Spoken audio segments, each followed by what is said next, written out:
Hotel style empty சால்னா வீட்லயே செய்ய முடியும்னா உங்களால நம்ப முடியுமா? வாங்க எப்படி செய்யறதுன்னு பார்க்கலாம். இதுக்கு நான் ஒரு சட்டியில தாராளமா எண்ணெய் ஊத்தி 2 மீடியம் சைஸ் பெரிய வெங்காயத்தை நான் ஸ்லைஸ் பண்ணி வச்சிருக்கேன். அது இதுல ஆட் பண்ணி நல்லா வதக்கிக்கலாம். வெங்காயம் நல்லா வதங்குறதுக்கு கொஞ்சமா உப்பு ஆட் பண்ணி வதக்குங்க. 5 மினிட்ஸ் லோ ஃப்ளேம்லயே வச்சு வதக்குனீங்கன்னா நல்லா வதங்கிருங்க.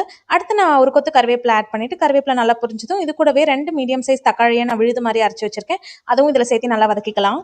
ஒரு 5 மினிட்ஸ் கழிச்சு தக்காளி நல்லா வதங்கினதும் இதில் நான் கொஞ்சமாக மசாலாஸ் ஆட் பண்ணிக்க போகிறேன். நான் இன்னைக்கு ஒரு 1/2 ஸ்பூன் பட்டை லவங்கம் இதெல்லாமே அரைச்சி பொடி பண்ணி வச்சிருக்கேன். அது இதில் சேர்த்திக்க போகிறேன். இது கூடவே ஒரு 1.5 ஸ்பூன் கறி மசால் தூள் ஆட் பண்ணிட்டு கூடவே 1 ஸ்பூன் இஞ்சி பூண்டு விழுது ஆட் பண்ணி நல்லா வதக்கிக்கோங்க. இப்போ இது கூடவே ஒரு 2 ஸ்பூன் கொத்தமல்லி தூள், 1 ஸ்பூன் மிளகாய் தூள், 1/4 ஸ்பூன் மஞ்சள் தூள் சேர்த்து நல்லா மிக்ஸ் பண்ணிக்கோங்க. இப்போ தக்காளி நல்லா வதங்கினதுமே இது கூடவே 1 கப் தண்ணி ஆட் பண்ணி நல்லா கொதிக்க வைங்க. தண்ணி நல்லா கொதிக்கணுங்க. கொதிக்கிற நேரத்தில் நம்ம தேங்காய் விழுது ரெடி பண்ணிக்க போகிறோம். நான் இன்னைக்கு ஒரு 1/2 மூடி தேங்காய் ஒரு ஜாரில் போட்டு கூடவே 1 ஸ்பூன் சோம்பும் நான் 1/2 மணி நேரத்துக்கு முன்னாடி 1 ஸ்பூன் கசகசா தண்ணியில் ஊற வச்சு வச்சிருந்தேன். அதுவும் இதில் ஆட் பண்ணி நல்லா விழுது மாதிரி நைஸாக அடிச்சு எடுத்துக்கலாம். அது இப்போ நான் இதில் சேர்க்க போகிறேங்க. 1 கப் தேங்காய் விழுது ஆட் பண்ணிக்கிறேன். தேங்காய் விழுது ஆட் பண்ணி உப்பு செக் பண்ணி பார்த்துக்கோங்க. உப்பு கம்மியாக இருந்தால் கொஞ்சம் ஆட் பண்ணிக்கோங்க. தண்ணி செக் பண்ணிக்கோங்க. ரொம்ப கட்டியாக இருக்கக்கூடாதுங்க. நல்லா கொஞ்சம் தண்ணி கன்சிஸ்டன்சியில் இருந்தால் தான் ரோட் ஸ்டைல் அந்த சால்னாவோட கன்சிஸ்டன்சி வரும்.